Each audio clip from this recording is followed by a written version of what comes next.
सरकार की हताशा से परेशान विपक्ष अपनी इस खुन्नस को सदन पर नहीं उतारेगा। उत्तर प्रदेश विधानमंडल की आज से महत्वपूर्ण सत्र बजट सत्र प्रारंभ होने जा रहा है।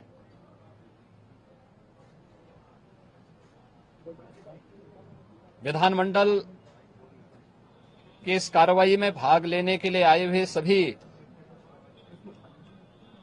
माननीय सदस्यों का मैं स्वागत करता हूं।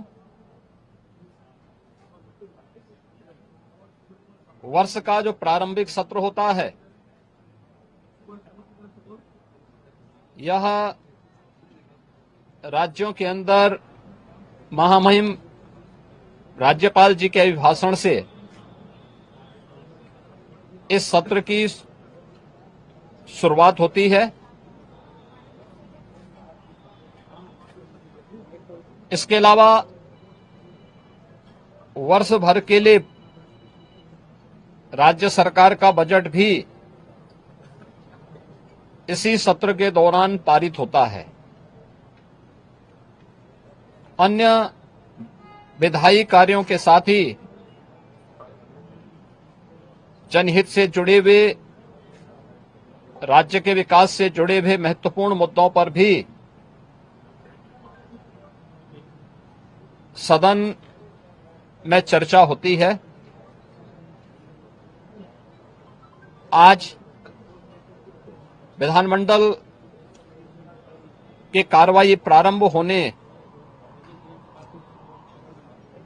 के साथ ही महामहिम राज्यपाल जी का महत्वपूर्ण अभिभाषण संवेद सदन को महामहिम राज्यपाल जी के द्वारा अपने अभिभाषण के माध्यम से संबोधन होगा।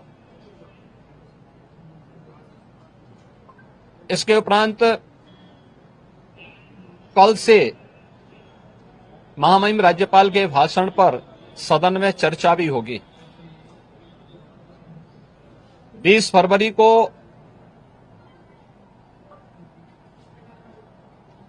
वर्ष 2025-26 का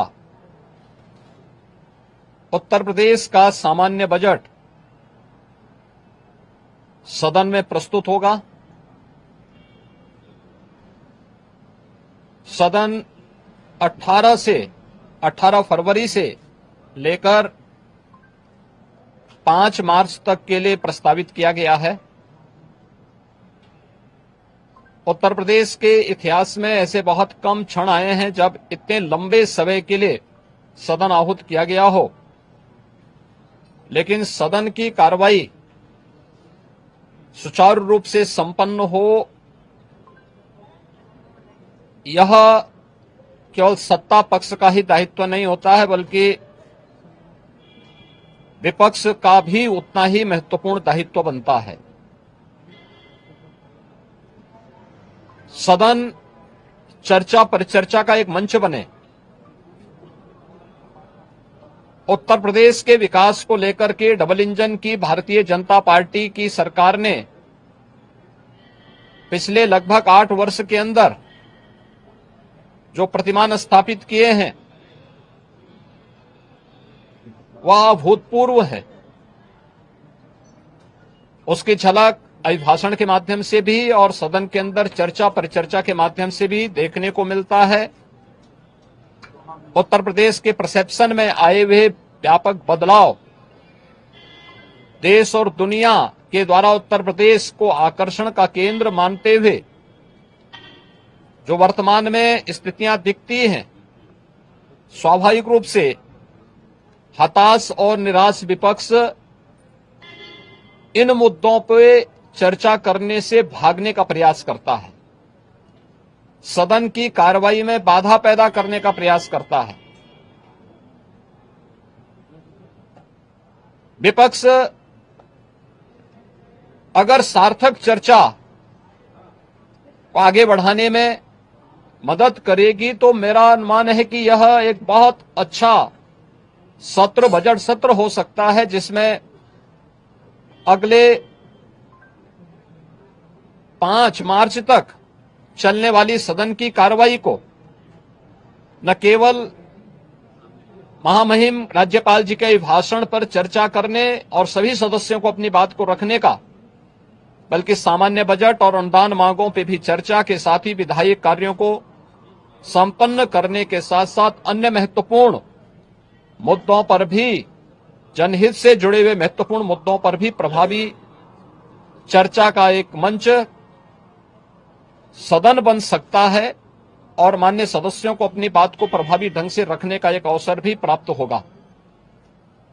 हम उम्मीद करते हैं कि हार की हताशा से परेशान विपक्ष अपनी इस खुन्नस को सदन पर नहीं उतारेगा। सदन की कार्रवाई को सुचारू रूप से संचालन करने में एक सकारात्मक योगदान की हम अपेक्षा करते हैं और मैं सरकार की तरफ से आश्वस्त करता हूं कि जिस भी मुद्दे पर,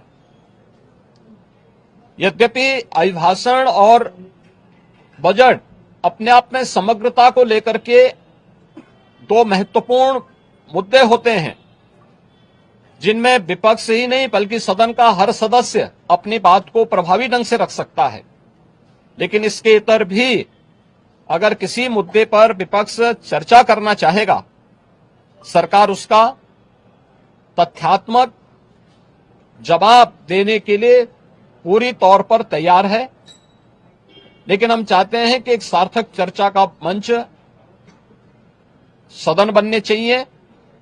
आरोप प्रत्यारोप या फिर असंसदीय आचरण से इस समस्या का समाधान नहीं हो सकता है और मैं उम्मीद करता हूं कि महामहिम राज्यपाल के भाषण से उस सुदृढ़ और मर्यादित संसदीय आचरण की शुरुआत हम लोग विपक्ष के अंदर देखने का प्रयास करेंगे। उम्मीद करते हैं कि उस प्रकार का आचरण सभी माननीय सदस्यगण और खासतौर पर विपक्षी सदस्यगण सदन में दिखाएंगे, जिससे लोकतांत्रिक मूल्यों के प्रति आम जन की आस्था को और सुदृढ़ करने में मदद मिलेगी।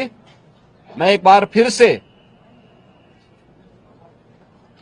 बजट सत्र के शुभारंभ के अवसर पर आज उत्तर प्रदेश विधानमंडल की जो कार्रवाई प्रारंभ होने जा रही है कुछ ही देर में, इसमें भाग लेने के लिए आए हुए सभी माननीय सदस्यों का हृदय से स्वागत करता हूं।